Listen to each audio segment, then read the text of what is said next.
مچھروں میں سے رسول بناتا ہے، پر جسے بناتا ہے پھر اسے بڑی شانیں عطا فرماتا ہے۔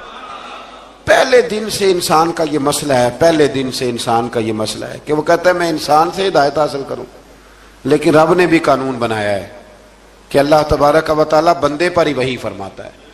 فرشتوں اور جنوں کو اللہ نے اس منصب کے لیے منتخب نہیں فرمایا۔ قوم نوح نے کہا کہ آپ نے ہم سے بہت بحث کی معاذ اللہ، پس جس عذاب سے آپ ہمیں ڈرا رہے ہیں وہ لے آئیے۔ تو نوح علیہ السلام نے کہا کہ اللہ چاہے گا تو تم پر عذاب بھی آ جائے گا۔ آیت نمبر 37 سے 47 میں بتایا کہ اللہ تعالیٰ کی طرف سے نوح علیہ السلام کو حکم ہوا کہ ہماری نگرانی میں اور ہماری وحی کے مطابق آپ کشتی بنائیے، اور ظالموں کے بارے میں ہم سے کوئی بات نہ کریں۔ حضرت نوح کی خواہش تھی کہ یا اللہ انہیں بھی معاف کر دے، فرمایا یہ ظالم ہے تو میرے نبی ان کے بارے میں مجھ سے کوئی بات نہ کریں، وہ ضرور غرق ہو جائیں گے۔ پھر وہ کشتی بنانے لگے، اور جب ان کی قوم کے سردار ان کے پاس سے گزرتے تو ان کا مذاق اڑاتے۔ یہ آپ کیا کر رہے ہیں؟ آج بھی وزیر مشیر بڑے بڑے لوگ اللہ ماشاءاللہ دینداروں کا مذاق اڑاتے نہیں؟ اڑاتے ہیں کہ نہیں اڑاتے مذاق؟ یہ کن کا طریقہ ہے؟ یہ تو قرآن مجید کہہ رہا ہے کہ حضرت نوح کی قوم جو کافر تھی ان کا طریقہ ہے اہل ایمان کا مذاق اڑانا۔ تو وہ مذاق اڑانے لگے۔ نوح علیہ السلام نے کہا کہ وہ وقت آنے والا ہے کہ جب تمہارا مذاق اڑایا جائے گا اور تمہیں پتہ چل جائے گا کہ رسوا کن عذاب کس پر آئے گا۔ اللہ تعالیٰ نے فرمایا جب ہمارا حکم عذاب آ پہنچا اور تندور ابلنے لگا، تندور سے آگ نکلا کرتی ہے، پانی نہیں نکلا کرتا، اور نوح علیہ السلام کی قوم پر جب عذاب آیا تو پانی تندور سے نکلا، تندور سے اللہ نے پانی نکالا، جہاں سے پانی نکلا نہیں کرتا، تندور ابلنے لگا۔ اللہ اکبر۔ تو اللہ تبارک و تعالیٰ نے فرمایا تو ہم نے نوح علیہ السلام سے کہا کہ آپ خود اور اپنے گھر والوں کے ساتھ اس کشتی میں سوار ہو جائیں اور اہل ایمان کو بھی سوار کر لیں، اور ہر چیز کے جوڑے یعنی نر اور مادہ کو سوار کر لیں، اور ان کے ساتھ ایمان والے بہت کم تھے۔ حضرت نوح علیہ السلام دعائیں پڑھتے ہوئے سوار ہو گئے۔ پھر کیا ہوا؟ کشتی انہیں پہاڑوں جیسی موجوں میں لے جا رہی تھی کہ نوح علیہ السلام الگ کھڑے ہوئے اپنے بیٹے سے فرمانے لگے بیٹے ہمارے ساتھ کشتی میں سوار ہو جا اور کافروں کے ساتھ نہ رہو۔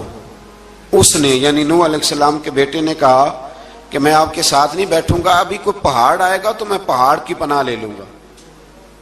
اگر کسی نیک آدمی کا بیٹا کبھی غلط نکل آئے تو اس کا مطلب یہ نہیں کہ اس نے تربیت ٹھیک نہیں کی، ہاں یہ اعتراض چھوڑ دیں، اس لیے کہ نوح علیہ السلام کا بیٹا کافر ہو گیا، اور جب سیلاب نظر آیا تو اسے کہا کہ آجا سوار ہو جا، تو کہنے لگا میں نہیں بیٹھوں گا، میں تو کسی پہاڑ کی پناہ لے لوں گا اور میں اس کے اندر چھپ جاؤں گا اور وہ پہاڑ مجھے پانی سے بچا لے گا۔ نوح علیہ السلام نے کہا آج اللہ کے حکم کے سوا کوئی بچانے والا نہیں ہے سوائے اس کے جس پر اللہ رحم فرمائے۔ پھر ان دونوں کے درمیان موج حائل ہو گئی، ایسے ایک موج اٹھی اور حضرت نوح کا بیٹا ڈوب گیا۔ اور جب حضرت نوح کا بیٹا ڈوبا اللہ کی طرف سے حکم ہوا اے زمین اپنا پانی نگل لے، اے آسمان تھم جا، پانی خوش ہو گیا، اللہ کا فیصلہ نافذ ہو گیا اور کشتی کوہ جودی پر ٹھہر گئی۔ نوح علیہ السلام نے اللہ سے التجا کی کہ میرے پروردگار میرا بیٹا اور میرے اہل سے ہے اور تیرا وعدہ سچا ہے کہ تو میرے اہل کو بچا لے گا۔ اللہ نے فرمایا نوح وہ آپ کے اہل میں سے ہے ہی نہیں، وہ آپ کے اہل میں سے ہے ہی نہیں، اہل میں سے وہ ہوگا جو آپ کے طریقے پہ چلے گا، جو طریقے پہ نہ چلے وہ نسل میں سے ہے ہی نہیں، وہ ختم ہو گئی بات۔ اللہ اکبر۔ اس کے اعمال ٹھیک نہیں، جس بات کی حقیقت کا آپ کو معلوم نہ ہو اس کے بارے میں سوال نہ کریں۔ تو نوح علیہ السلام نے اللہ تعالیٰ سے اپنی اس اجتہادی خطا پر مغفرت اور رحم کی دعا کی۔ پھر طوفان نوح تھم جانے کے بعد وہ سلامتی کے ساتھ اتر گئے۔ اجتہادی خطا میں نے ایک لفظ بولا ہے، یہ اجتہادی خطا کا مطلب یہ ہے کہ بعض اوقات انبیاء سے ایسی باتیں سرزد ہو جاتی ہیں کہ جو تعلیم امت کے لیے ضروری ہوتی ہیں، تاکہ لوگوں کو پتہ چل جائے کہ اللہ کی بارگاہ میں توبہ کیسے کرنی۔ اگر وہ لوگ توبہ نہ کرتے تو ہمیں توبہ کے طریقے سمجھ میں، یعنی ان سے اجتہادی خطا ہو گئی، کہنے میں کرنے میں کوئی ایسی بات ہو گئی جو بظاہر اللہ تعالیٰ کی رضا والی تو فوراً معافی مانگ لیتے تھے، لیکن اب امتی اٹھ کے کہے کہ نبی گناہ گار ہے معاذ اللہ۔ حضرت آدم نے دعا مانگی تھی نا، ربنا ظلمنا انفسنا، اے اللہ ہم نے اپنی جانوں پر ظلم کیا، انہوں نے کہا تھا۔ تو اگر کوئی بندہ حضرت آدم کو ظالم کہے گا تو کافر ہو جائے گا، تو اگر وہ کہے کہ وہ تو خود کہہ رہے ہیں، ایک بندہ اڑ جاتا ہے، کہتے ہیں تو خود کہہ رہے ربنا ظلمنا، تو خدا کے بندے وہ اللہ کے نبی ہیں، وہ رب سے کہہ رہے ہیں، وہ عاجزی کے طور پر کہہ رہے ہیں۔ کچھ لوگ اڑ جاتے ہیں، کہتے ہیں خود حضور نے کہا ہے جی انا بشر مثلکم، میں تمہاری طرح کا بشر ہوں، خود نبی پاک نے کہا ہے۔ عجیب بیوقوف بندے ہو، نبی کریم تو کہہ سکتے ہیں پر امتی اٹھ کے نہیں کہہ سکتا۔ اس نے تو کہنا ہے وہ حبیب اللہ ہے، اس نے تو کہنا ہے وہ قیامت میں شفاعت کرنے والے ہیں، امتی نے تو کہنا ہے وہ سارے نبیوں کے سردار ہیں، وہ امام الانبیاء ہیں۔ امتی وہ لفظ ادا کرے گا جو اس کے بنتے ہیں۔ اب کوئی بندہ اٹھ کے کہہ دے، دیکھے نا ایک بہت بڑا عالم تقریر کرتے ہوئے کہے جی میں تو ان پڑھ آدمی ہوں، تو اس کا شاگرد کہے کہ استاد جی قسم اٹھائے ہاں آپ نے تقریر میں کہا نہیں میں ان پڑھ ہوں، آپ تو ان پڑھ ہے۔ تو یہ بات ادب ہے کہ بے ادبی ہے؟ چلیں اس سے آگے چلتے ہیں، یہ بھی ذرا مشکل سے سمجھ میں آئے گی۔ ایک اور بات جو جلدی سمجھ میں آ جائے گی، ایم این اے جب اعلان کرتا ہے، تقریر کرتا ہے، الیکشن لڑتا ہے تو کہتا نہیں میں قوم کا خادم ہوں، کہتے ہیں نا کہ میں قوم کا خادم سے آپ کیا کچھ کراتے ہو؟ سارے کام کراتے ہیں نا۔ خادم کو بندہ یہ بھی کہہ لیتا ہے کہ جھاڑو دے دے گلی میں، کہتے ہو کہ نہیں کہتے؟ تو اس نے بھی تو سپیکر میں کہا میں خادم ہوں، کہو اس سے کہ جھاڑو دے گلی میں آ کے، پھر پتہ کیا حال ہوگا؟ جھاڑو تو نہیں آئے گا اور ہو سکتا ہے کچھ ہے آ جائے۔ تو اس لیے اب کوئی بندہ کہے جی انہوں نے خود کہا ہے، تو ایک کچھ پوری جماعت ہے لوگوں کی جو بات کو سمجھتی نہیں، کہتے ہیں خود کہا ہے میں بشر ہوں، انہوں نے خود کہا میں غیب نہیں جانتا، انہوں نے خود کہا میرے پاس خزانہ کوئی نہیں، انہوں نے خود کہا میرے پاس کوئی شے نہیں۔ تو اس لیے آپ سمجھیں کسی کے لفظوں پر اگر آپ گرا لگا کے بیٹھیں گے تو پھر اس سے بے ادبی ہوگی۔ تو نوح علیہ السلام نے اللہ سے اپنی اجتہادی خطا کی معافی مانگی۔ اب حضرت نوح کو کوئی خطا کار کہے گا تو بہت بڑا مجرم بن جائے گا، اس لیے کہ وہ اللہ کے نبی ہیں۔ آیت نمبر 50 میں قوم عاد کا ذکر ہے، اور ان کی طرف دعوت توحید دینے کے لیے اللہ تعالیٰ نے حضرت ہود علیہ السلام کو بھیجا۔ ہود علیہ السلام نے قوم سے کہا کہ میں تم سے کسی چیز کا اجر طلب نہیں کروں گا، میرا اجر میرے اللہ کی بارگاہ میں ہے، پاس تم اپنے رب سے بخشش مانگو، پھر اس کی بارگاہ میں توبہ کرو، اللہ تعالیٰ تم پر موسلا دار بارش برسائے گا اور تمہاری قوت میں اضافہ فرمائے گا۔ قوم عاد نے دعوت حق کو رد کیا اور ایمان نہ لائے، بلکہ ہود علیہ السلام پر طنز کیا۔ وہ کہنے لگے کہ ہمارے تو معبودوں نے، ہمارے بتوں نے معاذ اللہ آپ کو پاگل بنا دیا ہے، آپ کو مجنون بنا دیا ہے، الٹا حضرت ہود کو کہنے لگے اس لیے آپ ایسی باتیں کرتے ہیں۔ ہود علیہ السلام نے کہا میں اللہ کو گواہ بناتا ہوں اور تم بھی گواہ رہنا کہ میں تمہارے شرک سے بری ہوں، اور میں اللہ پر توکل کرتا ہوں، اور میں نے رسالت کا حق ادا کر دیا ہے۔ آیت نمبر 58 میں اللہ تعالیٰ نے فرمایا جب ہمارے عذاب کا وقت آ گیا تو ہم نے اپنی رحمت سے ہود اور ان کے ساتھ مومنوں کو نجات عطا کی۔ قوم عاد نے اللہ کی نشانیاں اور رسولوں کو جھٹلایا اور دنیا اور آخرت میں لعنت کے حقدار ہوئے۔ آیت نمبر 61 میں پھر سے حضرت صالح علیہ السلام اور ان کی قوم سمود کے حالات کو بیان کیا گیا۔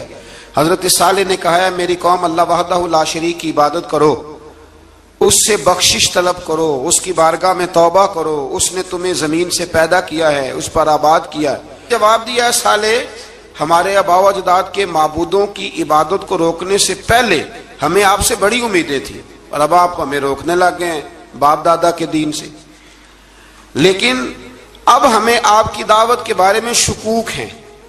صالح علیہ السلام نے اپنی قوم سے کہا کہ یہ اللہ کی اونٹنی ہے اور یہ تمہارے لیے نشانی ہے، اسے چرنے کے لیے آزاد چھوڑ دو اور اسے تکلیف نہ دینا، اللہ اکبر، ورنہ تمہیں عذاب پہنچے گا۔ انہوں نے اونٹنی کی کونچیں کاٹ ڈالی۔ صالح علیہ السلام نے کہا تم صرف 3 دن اپنے گھروں میں مزے اٹھا لو، 3 دن، پھر اللہ کا یقینی عذاب آئے گا۔ پھر ایک چنگاڑ نے ان کو آ دبوچا، وہ اپنے گھروں میں گھٹنوں کے بل اوندے پڑے رہ گئے۔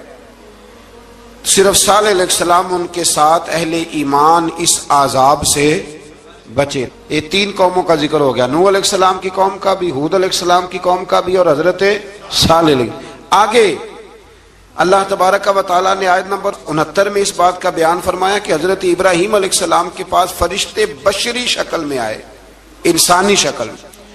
انہوں نے اجنبی مہمانوں کے لیے بچڑے کا بھنا ہوا گوشت تیار کرایا. آپ یقین کریں کچھ باتیں لوگ ایسی بیان کرتے ہیں کہ جن کو نہ سن کے بندے کا دل کرتا ہے کہ اس بندے کو بتائیں کہ یار یہاں تو دین سارا پڑھ. ایک صاحب مجھے کہنے لگے جی میں ایک پیر صاحب کے پاس گیا تھا تو بڑی مرغن غذائیں تھیں، انہوں نے میری بڑی خدمت کی پر مجھے نہیں اچھا لگا، پیروں کو چاہیے سادی روٹی رکھیں. میں کہ تو پیراں واسطے لسٹ بنا خاں انہوں نے کس طرح دا ہونا چاہیے. یہ بہت بڑی مصیبت ہے. اگر آپ سادہ کھانا کھلا دیں تب بھی اعتراض ہے، اچھا کھلا دیں کہنے رولا ہے کوئی پیر چوکھے مالدار. دونوں طرف سے مسئلہ. تو کہنے لگا جی نہیں پیروں کا کیا کام ہے، وہ کڑائیاں اور وہ سارے. تو پھر میں نے انہیں کہا کہ آپ اس طرح کریں، گھر جا کے نا تو 12ویں سپارے کی تلاوت کریں. حضرت ابراہیم نے اپنے مہمانوں کے لیے بھنا ہوا کھانا تیار فرمایا تھا. تو آپ کیا کہیں گے کہ حضرت ابراہیم درویش نہیں تھے؟ عجیب بات ہے بھائی، آپ ہر بات میں اڑ جاتے ہیں. دین ہم نے وہ لینا ہے جو اللہ کا قرآن ہمیں دیتا ہے اور رسول اللہ کی حدیث ہمیں دیتی ہے. جب انہوں نے دیکھا کہ مہمان کھانے کی طرف ہاتھ نہیں بڑھا رہے تو ان کو ڈر محسوس ہوا. حضرت ابراہیم کو فرشتوں نے کہا کہ ہمیں قوم لوط علیہ السلام کے عذاب کے لیے بھیجا گیا ہے. حضرت ابراہیم کی بیوی کھڑی تھی، اس پر وہ مسکرائیں تو فرشتوں نے اللہ کی طرف سے انہیں حضرت اسحاق علیہ السلام اور اس کے بعد حضرت یعقوب علیہ السلام کی بشارت عطا. اسحاق علیہ السلام حضرت ابراہیم کے بیٹے ہیں اور یعقوب علیہ السلام پوتے ہیں، اور یعقوب علیہ السلام کے بیٹے یوسف علیہ السلام. ہاں اللہ اگر چاہے تو 7 نسلوں میں نبوت رکھ دیتا ہے اگر اس کی منشا ہو. تو حضرت یعقوب کی بشارت دی. انہوں نے حیرت سے کہا کہ ہم دونوں میاں بیوی تو بوڑھے ہیں، اس عمر میں اولاد کیسے ہوگی؟ تو فرشتوں نے جواب دیا اے ابراہیم کے گھر والو، تم پر اللہ کی رحمتیں اور برکتیں ہوں. اللہ کی قدرت پر تمہیں کیوں تعجب ہے؟ اللہ فرماتا ہے کہ بیٹے کی بشارت سن کر ابراہیم کا خوف دور ہو گیا اور پھر وہ قوم لوط کے بارے میں گفتگو کرنے لگے. ابراہیم بہت بردبار، اللہ سے آہوزاری کرنے والے اور اس کی طرف رجوع کرنے والے تھے. اللہ تعالیٰ نے حضرت ابراہیم علیہ السلام کو فرمایا اے ابراہیم اس گزارش سے آپ گریزہ رہیں، اس کا یقینی فیصلہ ہو چکا ہے اور ان پر نہ ٹلنے والا عذاب نازل ہو کے رہے گا. وہ کیا گناہ کرتے تھے لوط علیہ السلام کی قوم میں میں نے بتایا تھا، مرد مردوں سے بدفعلی کرتے. تو حضرت ابراہیم نے بھی عرض کی، بار بار گزارش کی، بحث کی کہ اللہ مہربانی فرما ان کا عذاب. آپ دیکھیں نبیوں کے حوصلے کتنے بڑے ہیں. قومیں تنگ کرتی ہیں اور طرح طرح کی باتیں کرتی ہیں اور پیغمبر پھر بھی کہتے ہیں یا اللہ مہربانی فرما، اے اللہ ان سے عذاب. آیت نمبر 77 میں حضرت لوط علیہ السلام کی قوم کی بدعمالیوں اور لوط علیہ السلام کے اپنی قوم کو بدعمالیوں کے باعث فرشتوں کی آمد، قوم کے بدعمال لوگوں کے دوڑ کر آنے اور حضرت لوط کو ان کے سمجھانے اور ان کے انکار پر مضطرب ہونے کا ذکر ہے، جس پر فرشتوں نے حضرت لوط کو تسلی دی کہ آپ فکر نہ کریں، ہم آپ کے رب کے فرشتے ہیں، یہ آپ اور ہم تک نہیں پہنچ سکیں گے. آپ رات کے آخری حصے میں قوم کی طرف توجہ کیے بغیر ہجرت فرما لیں، اس لیے کہ صبح کے وقت ان پر عذاب آئے گا. جب اللہ کا عذاب آیا تو اس نے بستی کے اوپر کے حصے کو نیچے کر دیا اور قوم لوط کے اوپر اللہ کی طرف سے لگاتار نشان زدہ پتھر برسائے گئے، لگاتار پتھر آئے. آیت نمبر 84 میں اللہ تعالیٰ نے حضرت شعیب علیہ السلام اور ان کی قوم کا ذکر فرمایا ہے اور ان کے جرائم کو بیان کیا گیا ہے. وہ ناپ تول میں کمی کرتے تھے، دوسروں کو چیزیں کم تول کر دیتے تھے. اللہ تعالیٰ نے ان سے فرمایا کہ فساد فی الارض سے باز آؤ اور اپنے سے پہلے سرکش امتوں کا انجام دیکھ لو. جب حضرت شعیب کی نصیحتوں کا ان پر اثر نہ ہوا تو پھر اللہ تعالیٰ نے انہیں بھی عذاب سے ہلاک کر دیا.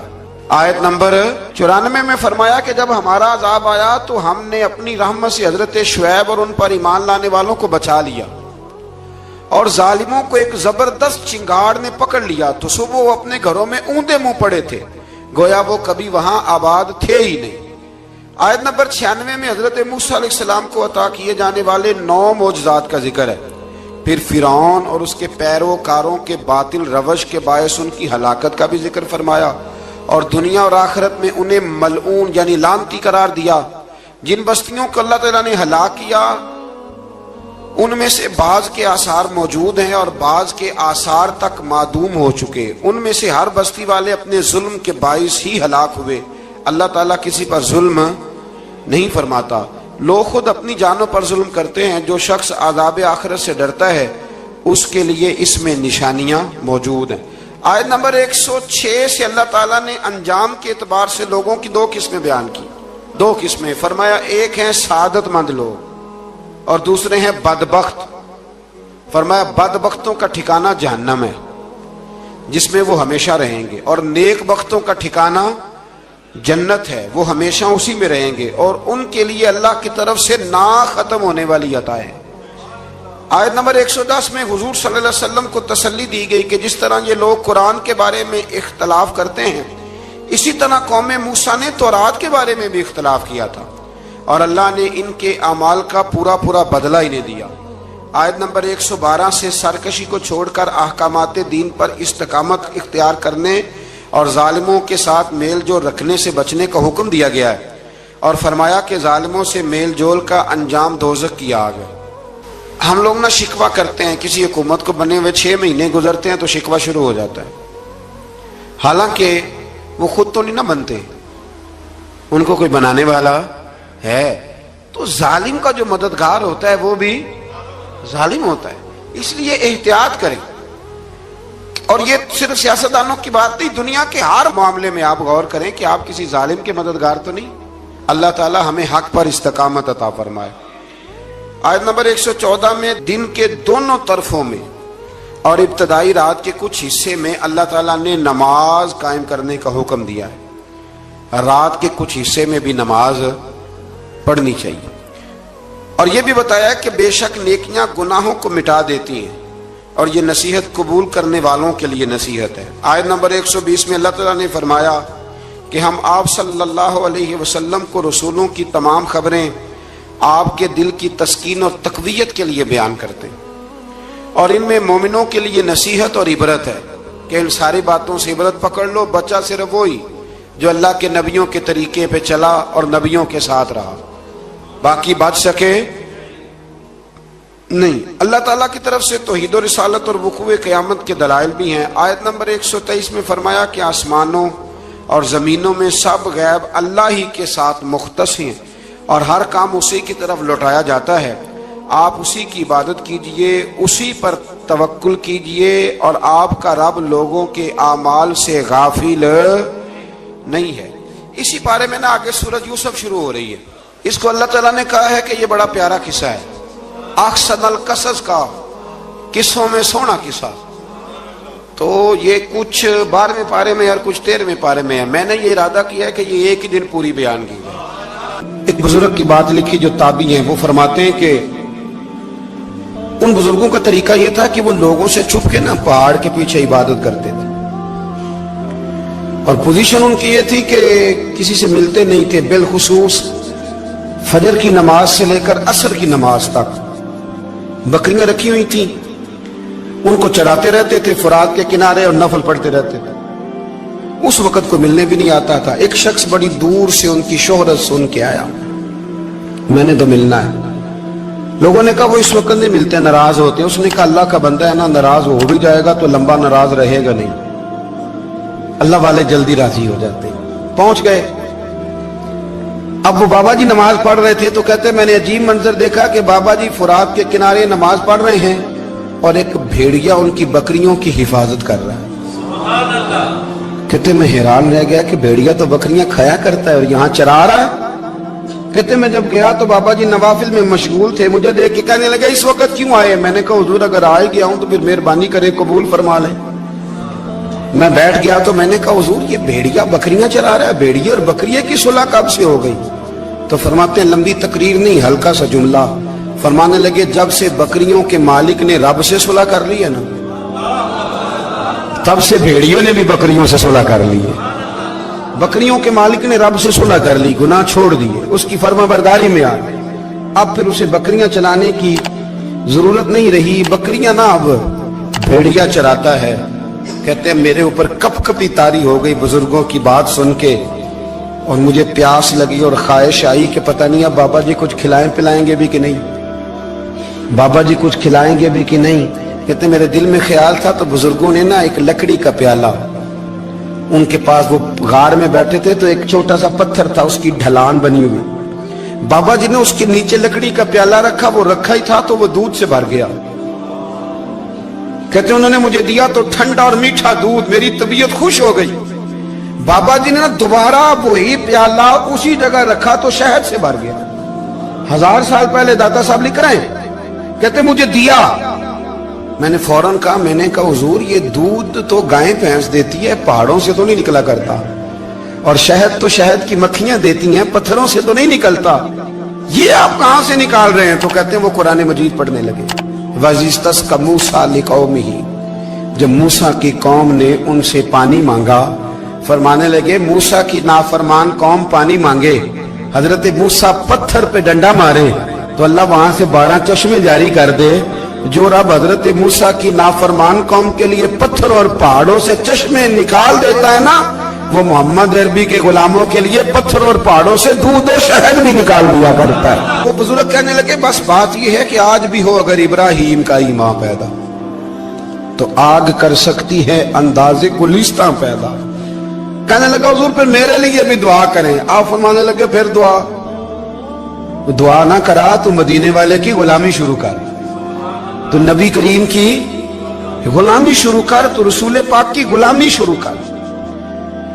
ایک بات علم, پھر فرمایا اللہ رسول سے محبت, پھر فرمایا حضور کی غلامی. اس سے سارے مکاشفات کھلیں گے, اس سے سارے مشاہدات کھلیں گے, اسی سے کرامتیں ملیں گی, اسی سے مقبولیت ہوگی, اسی سے اللہ نبی کی بارگاہ میں درجہ ملے گا. پھر داتا صاحب آگے بڑھتے, اور داتا صاحب فرماتے صوفیاء کی ایک جماعت ہے جو کہتی ہے ہم نے تو کبھی اپنی زبان پر دکھ بیان ہی نہیں کیے, ہر شے اپنے رب رسول کے حوالے کر دی, ہر شے اللہ رسول کے. اور داتا صاحب کہتے ہیں کچھ ایسے بھی ہیں جو دعا بھی نہیں مانگتے, لوگوں کے لیے مانگتے ہیں, اپنے لیے نہیں مانگتے. آپ دعا کیوں نہیں مانگتے؟ تو کہتے ہیں اللہ کو تو پتہ ہی ہے ہمیں کیا چاہیے, اسے تو پتہ ہی ہے. ایک بزرگ کی بات لکھی ہے داتا صاحب نے, میری جماعت میں نا مزاج ہے کرامتوں کا, مجھے وہ ساری باتیں بھی آتی ہیں کہ ایک بندہ کراچی سے آیا, داتا صاحب حاضری دی تو اس کی لاٹری نکل آئی, یہ بھی مجھے آتی ہے, لکھی پڑھی ہے میرے کتابوں میں ہے یہ بھی. ایک بندہ, یہ ساری باتیں نا آتی ہیں کرامتوں میں, بڑی ساری چیزیں لوگ بیان کرتے ہیں کہ میں وہاں آیا اور میں نے حاضری دی تو موج لگ گئی. یہ ساری باتیں آتی ہیں, ہمارے پرانے بزرگ اور بھی کسے سنایا کرتے تھے, ساری ہمیں چیزوں کا پتہ. پر جو عنوان ہے نا وہ حضرت شیخ ابو نور کہتے ہیں کہ ایک بندہ داتا صاحب کے مزار پہ گھوم رہا تھا, داتا 10 روپے دے, 10 روپے دے, 10 روپے دے. تو ایک بندہ بڑی دیر سے اسے دیکھ رہا تھا, وہ کہنے لگا داتا نے تجھے کیا دینا ہے, ادھر آ میں دوں. اس نے 10 دیے. بندہ بڑا حسین تھا, ہنس پڑا, کہنے لگا داتا تیرے بھی صدقے جاؤں. دلانے لگا تو منکر سے ہی دلوا دیے, جو نہیں مانتا اسی سے دلوا دیے. وہ بڑا پریشان ہوا, میں اور چکر میں تھا, اس نے میرے اوپر جڑ دی ہے بات. کہنے لگا داتا تیرے صدقے جاؤں. تو یہ ساری باتیں کتابوں میں موجود ہیں, لوگوں نے اپنے اپنے مشاہدات جو جس کے ساتھ پیش آیا اس نے بیان کیے ہیں. بہت ساری باتیں قابل بیان ہیں, پر جو عنوان ہے میں اس پہ رہنا چاہتا ہوں. داتا صاحب رحمۃ اللہ علیہ فرماتے ہیں ہماری تعلیمات ہیں کہ اپنے دکھ درد دنیا داروں سے بیان نہیں کرنے, سوال کا دروازہ لوگوں کے سامنے کھولنا. اللہ والوں سے کہیں گے کبھی کہنا ہوگا تو دنیا داروں سے کہنا. کہتے ہیں شیخ احمد نام کے بزرگ تھے, ساری زندگی کسی کو کام نہیں بتایا, ساری زندگی بڑی مشکلات آئیں, پر کبھی اپنی ذات پر سوال کا دروازہ نہیں کھولا. ایک ایسی مشکل آئی کہ جو حل ہی نہیں ہوتی تھی, کسی نے ان پر کوئی الزام لگا دیا. ابو مسلم نام کا ایک بادشاہ تھا, اس کی حکومت تھی, اس نے پکڑ کے قید میں ڈال دیا. اب قید میں ہیں, جرم لگ گیا ہے, فرد جرم عائد ہو گئی ہے, جیل میں ہیں. لوگ کہنے لگے حضرت جی اپنی صفائی میں کچھ کہیں, فرمانے لگے ساری زندگی بندوں سے کچھ نہیں کہا, اللہ رسول کو پتا ہے میں بے گناہ ہوں, مجھے کہنے کی ضرورت نہیں. داتا گنج بخش علی حجویری نے لکھا ہے, داتا صاحب کہتے ہیں تو یقین کامل تو پیدا کر, تو ایمان تو پختہ کر,